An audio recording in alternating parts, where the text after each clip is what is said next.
decisions reveal about our priorities and what we love? It definitely reveals that they're not exceptional. So, unfortunately, it says a really negative thing about the church. I think it shows that that how we make these decisions. We see that you value what you sacrifice to get. So, it's actually interesting, and I think a good comparison is the history of American politics. I've been kind of obsessed with the early American political process lately, especially in Alexander Back Hamilton. when they shot each. Oh, exactly. Back when they shot each other and stuff. But, one thing that happened was politicians very early on were much more willing to compromise. They gave up on things that they valued to get what they value more. And we see that as a negative. But we all do that, like it or not. At least they admitted it. And I think the same thing with our time. I think we are called to have that kind of political mentality of sacrifice what's important but lesser important for that which is of utmost importance. When we don't do that rightly, we show that we don't value what we should value rightly. And I think how we're choosing to use our time shows that we value success over holiness in the American church so often. When we give up things like family worship, we give up family dinner for the success of our child to be able to be in all these programs so that they can get all these scholarships. We think it's more important that they succeed than that they spiritually grow. I think, also value entertainment over bonding. So sometimes it's not, getting ahead, but it's, our youth wants to be out and about with their friends every night of the week, and we want them to feel that they're enjoying all of their life. And I think we're valuing entertainment over bonding. I think further, and this is really relevant around here, for those who often have really big commutes, and that's a common thing, and so much so that there's no time for family or anything like that. I want to ask you, sometimes are we around here trusting in the security our commute gets us, the amount of property, the amount of possessions that our commute gets us, over the more important thing that can be time with your kids, even if it means compromising on what we own? That's a poignant question. And yeah, around here we don't have the same level of commutes for a lot of people. We have some who may have about a 45 minute to an hour. So, but we don't have the same. You're close to DC, and there's a lot going on there. But just that question about our possessions and where our hope is finally staked.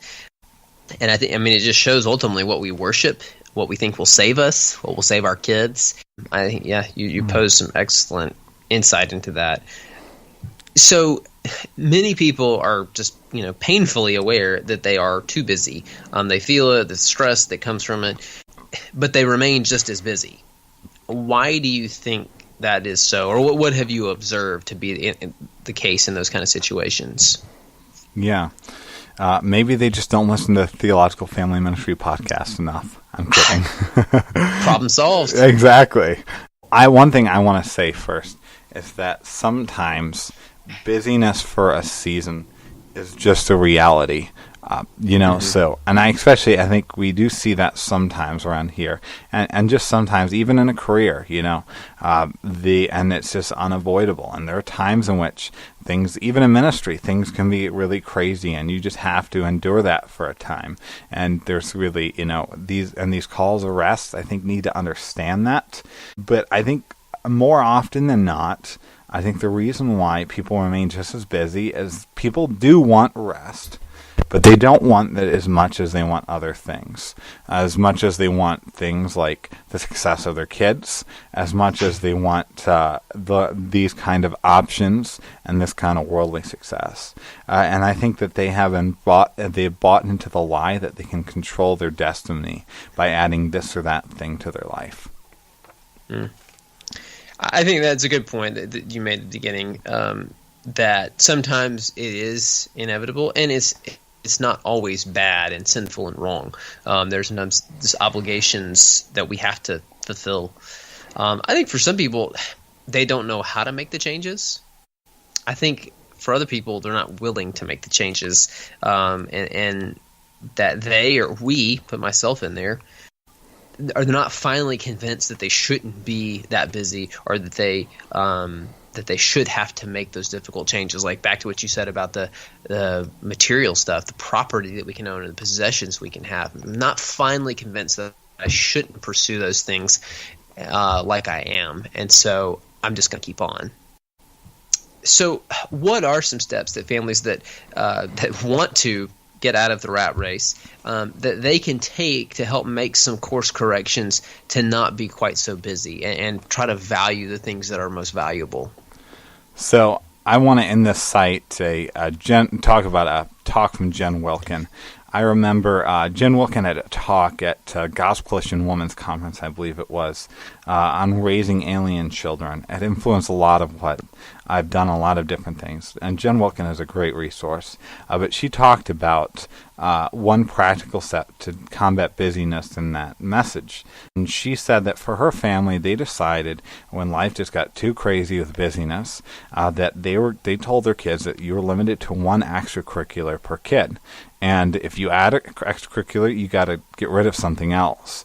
And that really opened up their schedule. And I don't want to be, the Bible doesn't say that you can only do soccer and not basketball, or basketball, not soccer. So I don't want to be commanding things that the Bible doesn't command, but I think that's a good principle.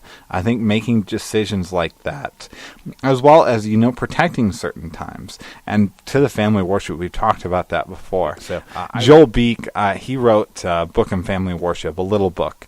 And he talked about how he required his family members, he'd have certain times where he's doing family worship, and he told his family, you can't add anything to that. That you're expected to be consistent with this. And, if you add an activity, that, that's going to be a problem. And you're going to have to give up on certain practice times or whatever.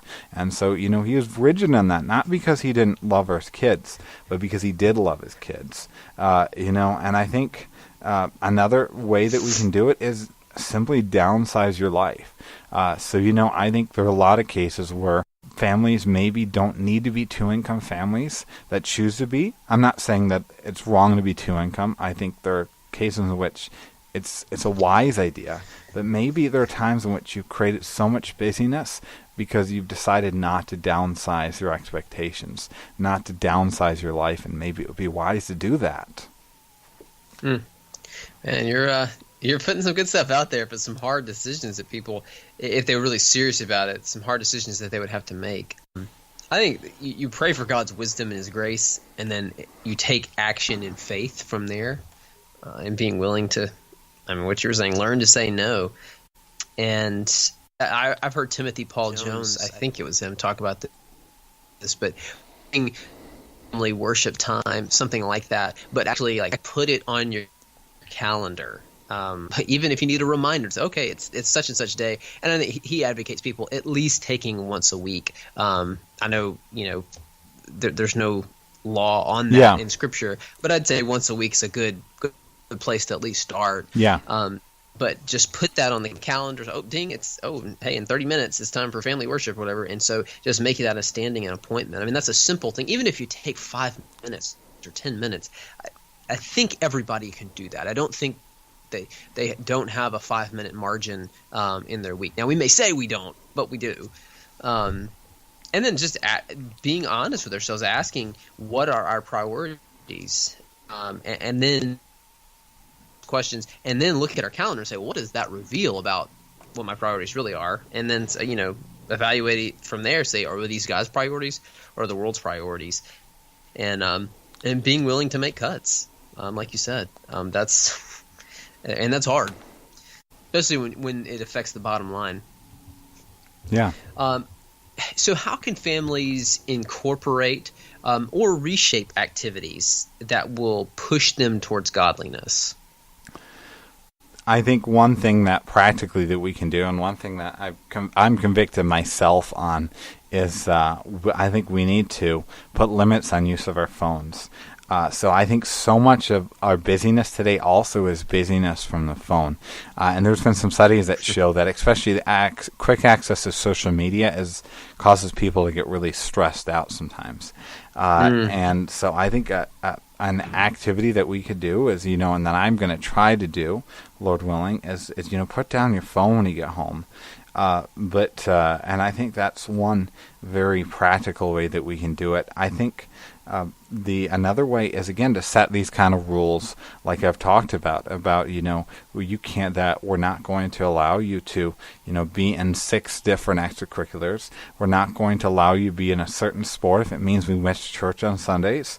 You'll just have to be cut out, and we love you, and I'm sorry that has to be that way, but it's for your good. And I want to ask for the parent, that's kid is in football that causes them to miss church on a Sunday in a league, or causes them to not be able to do family worship. Is it legitimately worth it for you? And I suspect deep down in your heart of hearts, you'll say, no, it's not. Mm-hmm.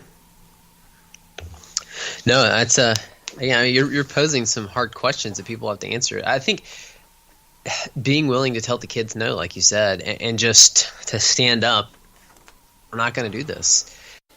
Yeah, I think, and there are small ways, even using your time in the car. And I mean, I don't think either one of us say you just need to cut out every extracurricular activity or whatever.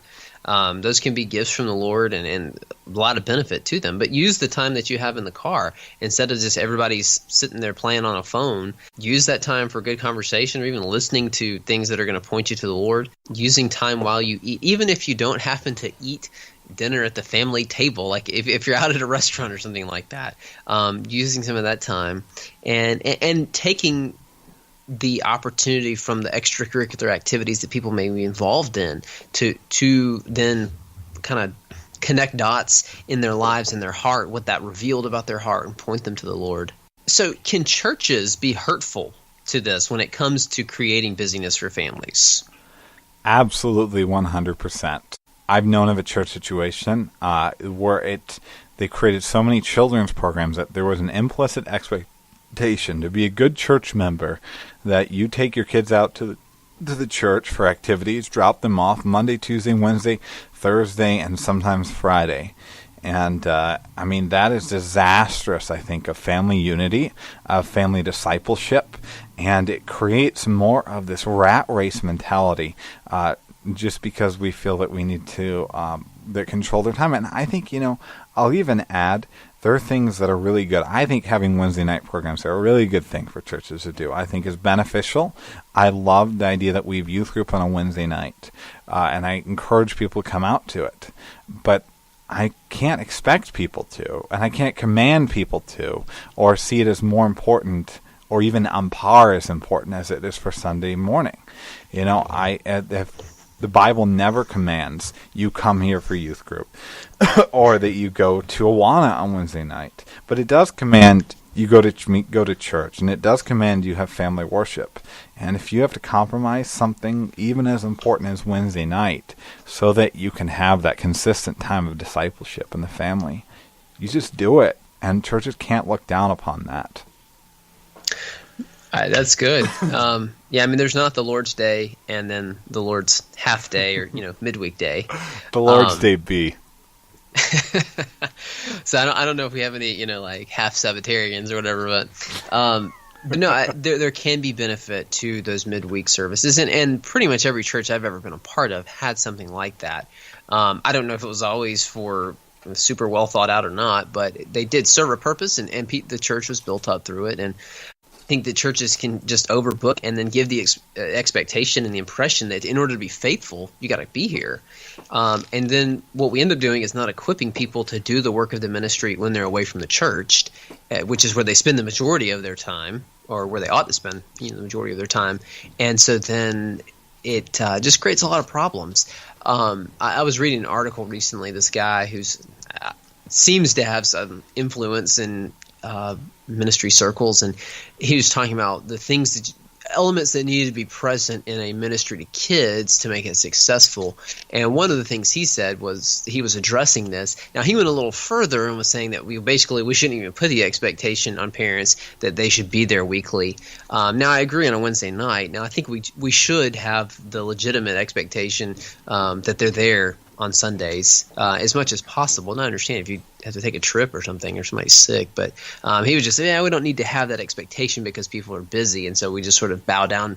The impression I got was bow down to the idol of what they got going on and just not put that pressure on them. So I don't think go quite like that, but